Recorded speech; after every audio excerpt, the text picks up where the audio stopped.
Olá, um dos maiores vazamentos de documentos financeiros de que se tem notícia fez tremer aqui no Brasil o Ministério da Economia.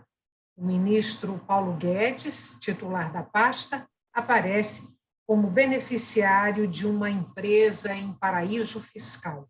O caso, conhecido agora como Pandora Papers, foi divulgado por um consórcio internacional de jornalistas investigativos. É esse assunto que vai ser discutido agora aqui no Opinião Pernambuco. Eu sou Estela Mares Saldanha e converso com o economista Rafael Ribeiro, professor e pesquisador da Universidade Federal de Minas Gerais. Lembrando para você que esse programa também é veiculado pela Rádio Universitária FM e pela Rádio Universitária Paulo Freire AM. Rafael, muito obrigada pela sua presença hoje aqui no Opinião Pernambuco. E veja só, essas notícias sobre esse vazamento de documentos financeiros começaram a aparecer aqui no Brasil ali no início do mês, né? Ali pelo dia 3 de outubro. E, claro, ganharam muita repercussão. Só que há entendimentos diferentes. Você tem analistas que consideram que não há nada demais nisso, porque, afinal de contas, essas empresas, tanto de Paulo Guedes quanto do presidente do Banco Central, Campos Neto, que eu não citei aqui na abertura, essas empresas estão rigorosamente dentro da legalidade, não há nada que se estranhar nisso, mas há um outro grupo de analistas que entende que tem sim problema aí, porque há conflito de interesse, uma vez que tanto Paulo Guedes quanto Campos Neto têm informações privilegiadas sobre a variação cambial e a taxa de juros, por exemplo. Eu vou te pedir a sua posição pessoal. Como é que você entende esse caso? Olá, bom, primeiramente, obrigado pelo convite, é um prazer poder participar e discutir um pouco mais esse assunto, que ele é extremamente relevante, né, como você mesma disse, enfim, nós tivemos esse grande vazamento de informações, porque os paraísos fiscais, né, na verdade, são esses lugares que recebem, permitem que empresas atuem e com níveis de taxação muito baixos, né, pela legislação brasileira, abaixo de 20% já é considerado um paraíso fiscal, né? E esses locais, que são classicamente considerados como paraísos fiscais, operam com taxação de praticamente zero, né, sobre as empresas e movimentações financeiras. Essa questão, ela tem, de fato, diferentes óticas. Então, por um lado, não é ilegal você ter um offshore, certo? Fora do país, desde que isso seja devidamente declarado no imposto de renda, tá? Claro que, como no caso de autoridades públicas, no caso como do Paulo Guedes, que é o ministro da Economia, e do Campos Neto, que é o presidente do Banco Central, você tem uma outra questão aí, que é a seguinte: bom, eles declararam, a princípio, ambos dizem que declararam isso para a Comissão de Ética, né, da existência dessas offshores, contudo, isso não basta, certo? Por quê? Porque ambos, tanto o Paulo Guedes quanto o Campos Neto, eles estão em posições hoje de tomada de decisão que por sua vez, a tomada de decisão de ambos afeta diretamente os seus ganhos. Então, você tem aí uma questão de conflito de interesse muito grande, certo? Para a gente ficar aqui em alguns exemplos, o que acontece é o seguinte: bom, muito recentemente, por exemplo, você teve uma flexibilização na legislação, tá, de declaração de recursos externos. Então, por exemplo, se antes era permitido até $100 mil, fora sem declarar, agora é permitido mais de 1 milhão. E essa flexibilização na legislação afeta diretamente o quê? As possibilidades e os ganhos do Paulo Guedes e do Campos Neto, certo? Quem faz essa regulação é o Banco Central, certo? Por outro lado, então, você pega, por exemplo, no caso do Paulo Guedes mais explicitamente, ele era um dos formuladores da proposta de reforma tributária. E qual que é a questão disso? Que ele foi um dos primeiros a tentar tirar, por exemplo, da proposta de reforma tributária, a taxação sobre as offshores. Ou seja, então você tem aí um conflito de interesse que é muito explícito, certo? Que não deveria ser permitido no âmbito de quem administra a coisa pública, certo? Então, e você tem outras questões também que afetam. Então, por exemplo, o próprio Banco Central, quando o Banco Central controla a taxa de juros, por sua vez, ela tem um impacto direto sobre a taxa de câmbio, certo? E como que você deixa o controle da taxa de juros, por exemplo, que está em cargo do Banco Central, sob o comando, por exemplo, do Campos Neto, que, por sua vez, tem interesses externos e que tem seus ganhos diretamente afetados pela política do Banco Central, que ele, por sua vez, é um dos principais responsáveis. Então, essa questão é muito complicada.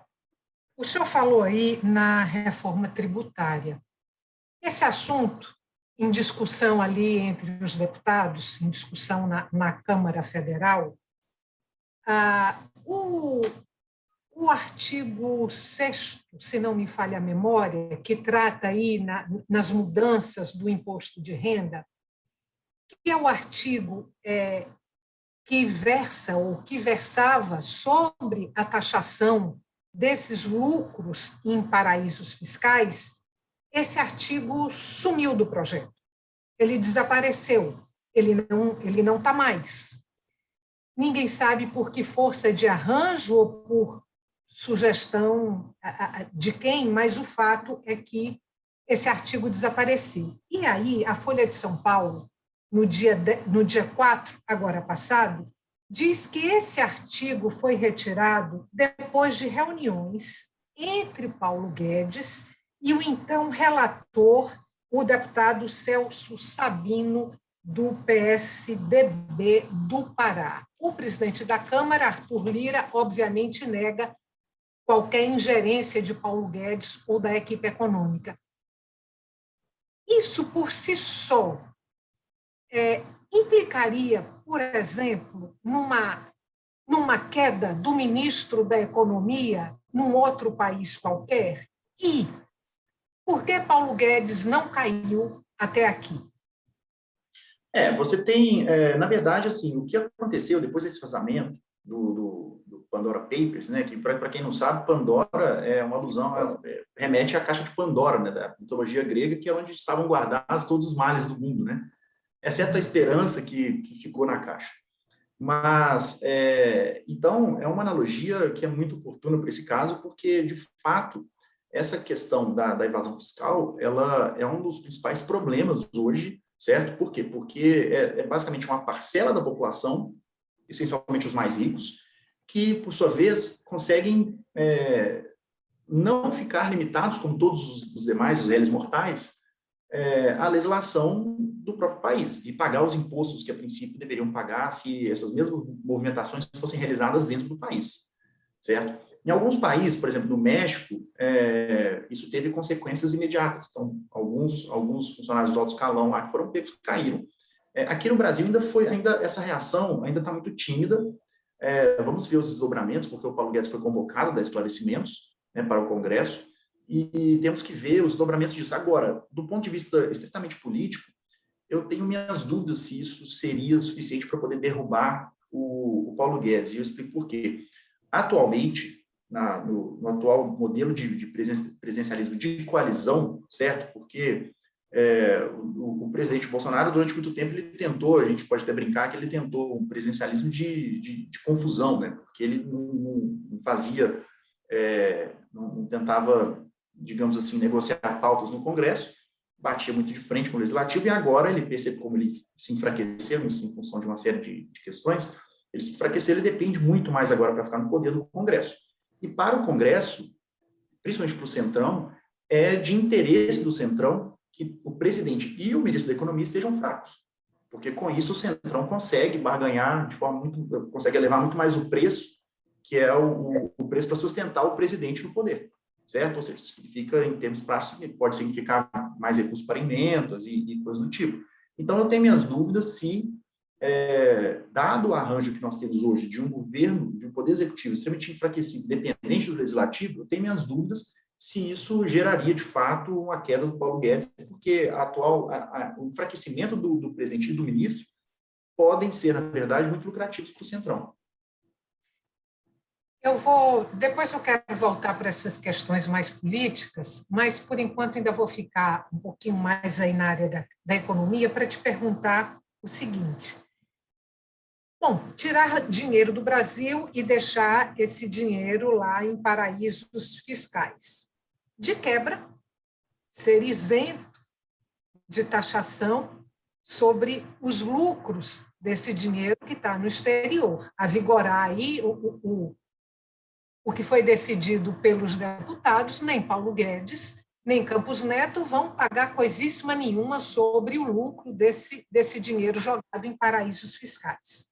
A minha pergunta para você é o quanto esse tipo de arranjo compromete a Receita Nacional com impostos. E aí, considerando que eles não são os únicos brasileiros que têm contas em paraísos fiscais, que têm empresas em paraísos fiscais. Então, o quanto compromete a Receita Nacional com impostos e se isso impacta as contas públicas? Certamente isso impacta diretamente, né? Assim, a offshore, então, o que acontece é o seguinte, quando, assim, primeiro para você abrir uma offshore, né, essa empresa para além mar, né, o offshore, traduzindo para o português, seria essa empresa que fica no exterior para além mar, né? Você tem que ter um capital substancial, tá? Então, assim, enfim, normalmente tem alguns que aceitam abrir empresas com um capital mínimo de 50 mil dólares, tá? O que, enfim, para a maior parte dos brasileiros não é um dia trivial. E aí o que acontece é o seguinte, quando eles colocam esse dinheiro nessas offshores, que são empresas que, na verdade, estão no papel apenas, elas não existem de fato fisicamente, tá certo? Mas elas são utilizadas para poder operar transações financeiras fora do país. Se você fizesse isso internamente, certo? Se você transita esse dinheiro aqui dentro do país, na bolsa, o ganho de capital ele é tributado, certo? Mas quando esse dinheiro vai para fora, você pode movimentar ele livremente e esse ganho de capital que você tem lá fora ele não é tributado, certo? Então, isso significa o quê? Significa que, basicamente, eles conseguem deixar o dinheiro rendendo lá fora e rende muito mais e não precisa pagar imposto. E aí, qual que é a questão? Bom, se esse dinheiro não está pagando imposto aqui e nem lá fora, esse dinheiro, então, os retornos estão, na verdade, concentrados nas mãos, digamos assim, dos mais ricos e que não pagam, a princípio, os devidos impostos que deveriam pagar, certo? E qual que é a principal consequência disso? Bom, isso a gente consegue ver muito nitidamente, né? Que, o Brasil tem demandas urgentíssimas, né? Tanto na área de saúde, educação, segurança pública, enfim, todas as áreas de serviços públicos essenciais para atender a população. O país não tem recursos, ou seja, para financiar isso hoje. E o que acontece é que, na verdade, quando você não arrecada aqui dentro, você piora muito a qualidade de fornecimento de serviço público do governo para a população. Então, a consequência ela é muito direta. Professor, a gente vai fazer um intervalo, vai dar uma paradinha agora, para o intervalo curto, e volta daqui a pouquinho para continuar essa conversa. Você que está em casa, não saia daí. O nosso entrevistado é o professor Rafael Ribeiro, da Universidade Federal de Minas Gerais. Nós estamos falando sobre os vazamentos de documentos financeiros acontecidos recentemente, que implicam aí o ministro da Economia, Paulo Guedes, e o presidente do Banco Central, Campos Neto. Até já.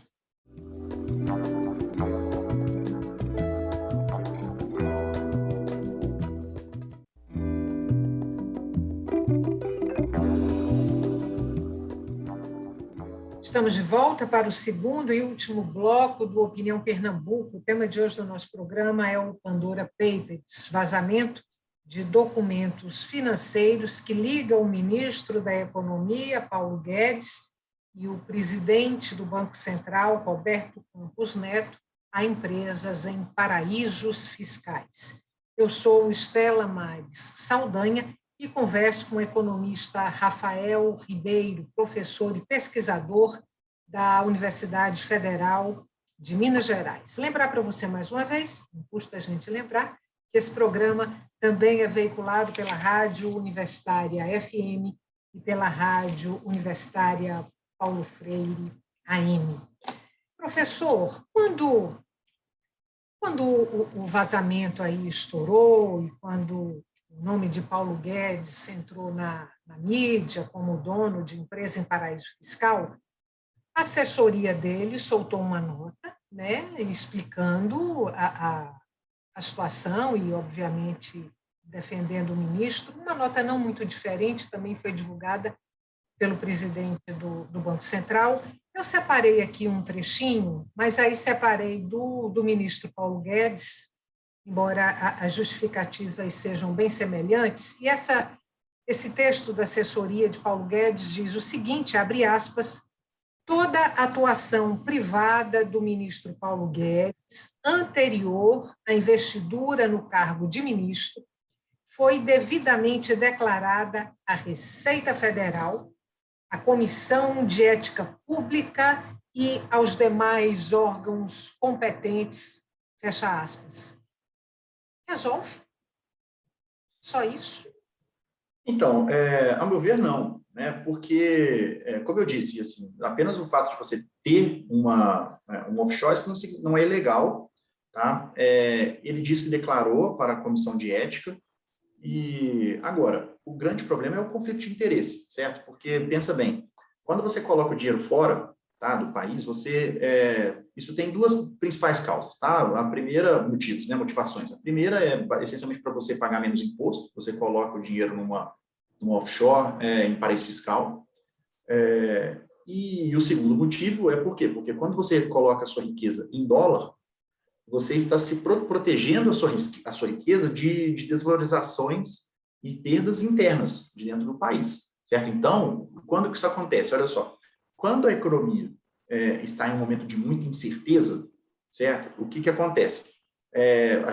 As pessoas ficam com medo de inflação e o que elas fazem? Elas colocam a sua riqueza em um ativo que não se desvaloriza, ou desvaloriza menos, que seria o dólar, certo? Que é a moeda mais segura do mundo. Agora, pensa bem, qual é a mensagem que passa para os brasileiros quando aquele funcionário que está responsável pela condução da economia do país coloca o seu dinheiro em moeda estrangeira para se proteger das flutuações internas, sendo que ele é o responsável por tomar conta, digamos assim, da economia brasileira. Então, é como se ele estivesse protegendo a sua riqueza, de certa forma, de suas próprias atitudes. Isso é um problema muito grave, certo? E isso é o que gera um conflito de interesse aí no caso. Ou seja, então, só para ter uma ideia, quando ele colocou, ou seja, no início do governo, se ele tinha colocado lá por volta de 9 milhões e meio de dólares, né?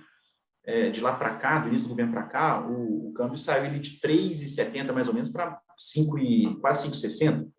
Isso significa que nesse período ele teve um ganho aí, sem fazer nada, só com a desvalorização do real, um ganho de aproximadamente 15 milhões de reais, desculpa. 15, 20 milhões de reais. É muita coisa, sem fazer nada. Só porque o câmbio desvalorizou. E por que o câmbio desvalorizou? Por que o real se desvalorizou, perdeu valor nesse período, né? Perdeu valor, por quê? Porque existe uma incerteza muito grande, aí o dólar foge do país, certo? Você tem fuga de capitais, o preço do dólar sobe, e isso rebate depois, rebate da inflação, rebate no preço da gasolina, nos custos, e assim vai. Tem um colega seu, de profissão, o economista Eduardo Moreira, que ele elenca aí algumas razões para você manter uma offshore, né, em paraíso fiscal. Ele fala nessas que você já trouxe aqui para a gente, mas fala numa outra. Com outras palavras também, o que você, de alguma forma, já disse, ele fala que você tira o dinheiro do seu país e põe num paraíso fiscal desse quando você quer se proteger de alguma ruptura econômica que pode se dar no seu país. No nosso caso, uma ruptura econômica que pode se dar no Brasil, e aí essa ruptura econômica seria capitaneada pelo próprio ministro Paulo Guedes. A minha pergunta, professor, agora é se, considerando essa possibilidade aí de ruptura econômica, se essa possibilidade aparece no seu radar. Olha, o Brasil hoje, o Brasil, ele tem, digamos assim, condições, digamos, o que se chama de fundamentos, ou seja, o Brasil hoje ele não tem, como a gente tem um volume de reservas internacionais que é muito grande, né, e o Brasil não tem dívida em dólar, né, ou seja, a parcela nossa de dívida externa é muito pequena, o Brasil não tem risco, digamos assim, do que seria dar um calote na dívida, certo? Ou seja, então nós não temos esse risco hoje, então eu não vejo possibilidade, assim, digamos, de ruptura econômica. Agora, o que pode acontecer o que mais prejudica hoje o Brasil é a instabilidade política. Então, se aqueles governantes e altos funcionários públicos que estão responsáveis por conduzir tanto a política quanto a economia do país, se eles fazem isso de forma de modo que eles aumentam a instabilidade política, ou seja, as ameaças de ruptura institucional, do ponto de vista de ruptura da democracia, entendeu? As ameaças de golpe, todas essas coisas, elas acabam gerando uma incerteza muito grande, certo? Sobre a condução da economia do país. Isso gera fuga de capitais e isso gera desvalorização da moeda nossa. Então, por isso que nós vemos aí, ou seja, está tudo ficando mais caro. Isso está diretamente ligado com a dinâmica do dólar, certo? Do preço do dólar, né, que subiu muito nesse período mais recente, em função das incertezas políticas, e isso faz com que, ou seja, com que quem tem riquezas em reais fique mais pobre, e quem tem a possibilidade de transformar sua riqueza em moeda estrangeira, essa pessoa fica protegida dessas flutuações negativas aqui da nossa economia. Então, esse é que é o grande problema.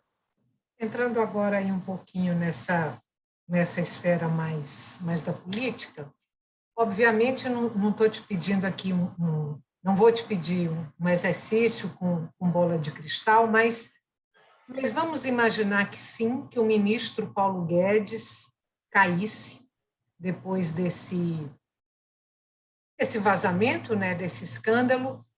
O que poderia acontecer, no seu entendimento, obviamente, no país politicamente e como é que o mercado reagiria? Pronto, amanhã caiu o ministro Paulo Guedes. Isso é muito difícil, né, de fazer qualquer avaliação nesse sentido, porque depende muito de eventuais circunstâncias em que ele pudesse eventualmente vir a cair, tá? Mas hoje o ministro Paulo Guedes, digamos assim, ele já tem a sua credibilidade muito abalada, né, frente ao mercado.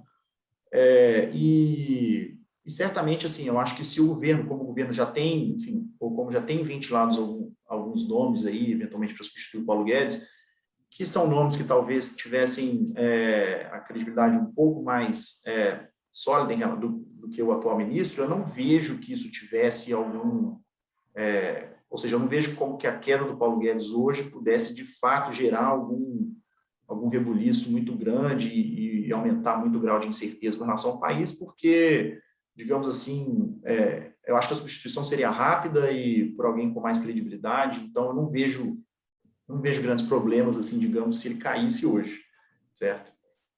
Alguns analistas entendem que ele não caiu e não deve cair, porque ele ainda tem uma missão aí, que é aprovar a PEC dos precatórios, de onde aí viriam os recursos para o Auxílio Brasil, que vai substituir o Bolsa Família. O senhor tem esse entendimento também? Essa PEC dos precatórios estão segurando Paulo Guedes na cadeira?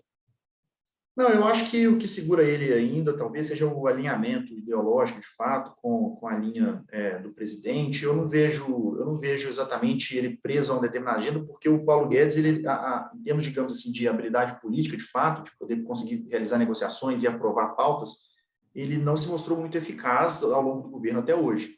Então, essencialmente, quase tudo que ele prometeu, ele não conseguiu cumprir, com uma série de privatizações, enfim.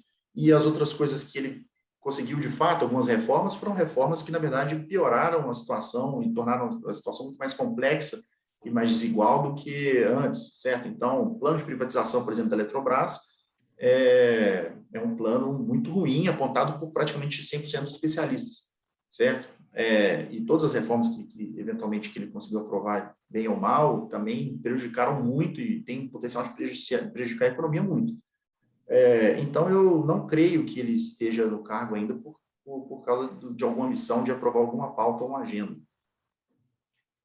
Para a gente terminar, professor, eu vou pedir aí a sua opinião sobre a decisão do ministro Dias Toffoli, do STF, que decidiu arquivar os pedidos de investigação, né, contra Paulo Guedes e o Campos Neto, do Banco Central, por conta dessas empresas aí no exterior, e aí dentro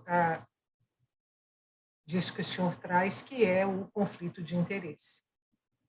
Mas isso eu acho que um processo arquivado ele pode ser desarquivado, eu acho que isso depende muito de como que isso vai andar daqui para frente, como que vai ser a pressão dentro do Congresso, à medida que eles convocarem, de fato, Paulo Guedes para poder dar declarações a respeito, e o quanto que isso vai gerar uma pressão social também. Então, eu acho que eu não vejo com espanto essa questão do arquivamento, mas, eventualmente, vamos ter que aguardar os desdobramentos a partir da convocação do Paulo Guedes.